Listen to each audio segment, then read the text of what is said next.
Hi, it's Alexis Hasselberger, time management and productivity coach. Today, I want to talk a little bit about deadlines. But there are a couple types of deadlines, right? So some things, they have real deadlines, like your taxes. They're due on a specific date. Sometimes you have projects that have really specific deadlines. We need to launch on this date, et cetera, right? Sometimes you have commitments that have real deadlines. But there's a whole lot of stuff that doesn't have real deadlines, right? There's so much stuff that is likely on your to-do list that actually doesn't really have a true deadline. And that is hard for a lot of people. When I work with clients on task systems, et cetera, this question comes up almost every time. What date should I put on something if it doesn't have a deadline, right? And this is an interesting question, right? Because I think about, I'm going to go off on a tangent here for a second, but in every task system, there's usually one date field, and that date is usually defined as like due date or deadline or something like that. And it makes us think that that's how we should be using that tool, that we should be assigning things by their dates or their deadlines, right? That's not how most things work, right? Of course, it's important to know what the real deadline is for something, but for all these things that don't have real deadlines, or even for the things that do have real deadlines, but you don't want to wait until the last minute to do it, we actually want to kind of co-opt that field to mean next action date. Like, when am I going to do this thing? Not when is it due, but when am I going to actually do it, right? And so, because what can happen at any time often happens at no time, it's actually kind of important to put a date around something so that at least it's on your radar and you can make a plan for when you'll get it done. This is like mind-blowing for a lot of people, right? That they should put dates on things even if they don't have a deadline. And I get it, right? That is not how we have been taught to do these things. But that can be really helpful to be able to say, okay, when am I going to do this thing? Because if you just leave it with no date and just think, well, I'll do it when I have time. Are you ever going to have time? No, right? We live in a world where we have way too much to do and not enough time to do it. And so we're not going to be doing things unless we are actually probably planning when we're going to get them done. Will it change? Will the deadline change? Will the due date change? Will the next action date change? Maybe. That's okay, right? I think this is another fear factor that shows up is like, well, what if I put a date on it and then I miss it? Now I've missed a deadline. It wasn't a real deadline anyways, right? It was arbitrary in the first place. It was just helping you to figure out and map out how you could get things done, right? And so these arbitrary deadlines, it's like a way for us to help plan out our time and see, is this thing important to me? If so, when am I going to get it done, et cetera. If something else comes up that's more important and it didn't have a real deadline anyways, it's totally okay to move it, right? In fact, it would be silly not to move it because if you have something that comes up that's more important, more urgent, et cetera, then it would be silly not to move the thing that was less important, less urgent, et cetera. So that's one way that I want to think about arbitrary deadlines. But I also want to go in kind of another direction in this video here today. And this is around when we put deadlines around things that maybe don't need deadlines and or dates at all, right? Around things that maybe don't need them. And I'm talking specifically about like personal goals and hobbies, things we're doing for enjoyment.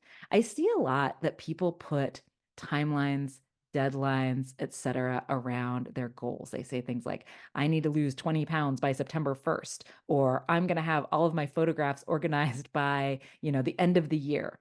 And I wonder whether that is helpful, right? Because what happens if by September 1st, you're not 20 pounds down, right? But what if you've been exercising and eating well and doing all the things? You're going to feel really demoralized, right? You didn't make that goal, even though you've been working so hard. But that timeline was totally arbitrary, right? So when it comes to goals, what if we think about direction, right? What if we think about steady progress and direction instead of a hard and fast date that we need to get something done by, right?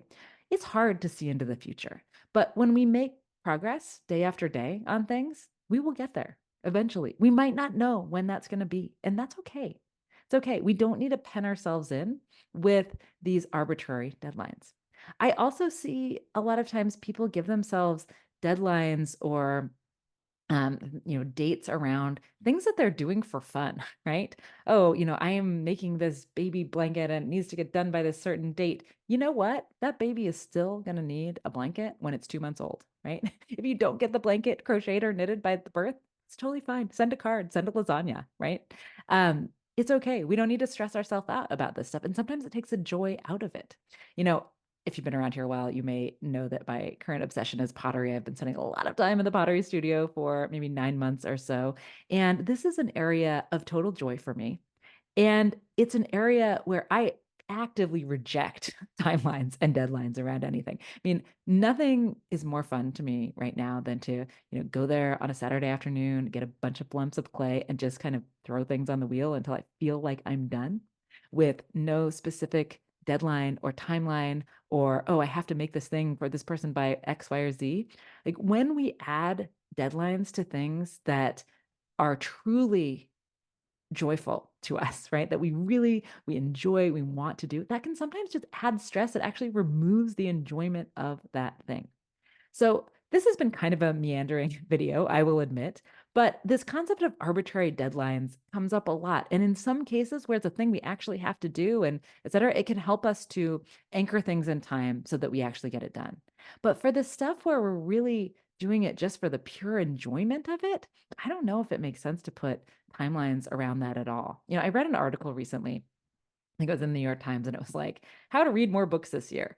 And like sure. I mean, I like to read and I like to read a lot of books. I don't know if it was I was the target market because I'm not trying to like up the ante on this. I do read a lot. I enjoy reading, but I'm not trying to like read the most books possible. And it was full of all these people who were like, my goal is to read 300 books this year and et cetera. And I just left thinking like, who cares? What if you read 295? Like, did you enjoy it?